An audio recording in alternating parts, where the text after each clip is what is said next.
Ne grdi me, Gospode, u svom gnevu i ne pritisakaj me stegom u svojoj jarosti.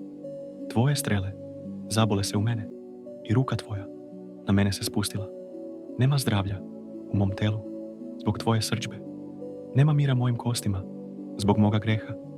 Moja krivica nad glavu mi se nadnela kao težak teret. Za mene pretežak. Moje rane zaudaraju. Gnoje se zbog moga bezumlja. Savijen sam i sasvim pognut. Povazdan u žalosti hodam mu naokolo. Leđa mi žareći bol probada. Na telu mi ništa zdravo nije.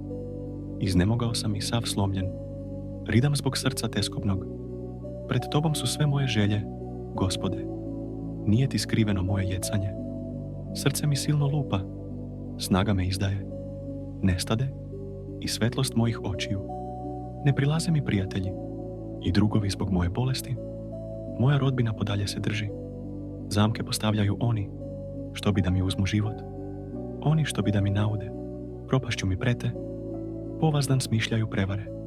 A ja sam kao gluv i ništa ne čujem. I kao nem i usta ne otvaram. Postadoh kao čovjek koji ne čuje, iz čijih usta nema odgovora.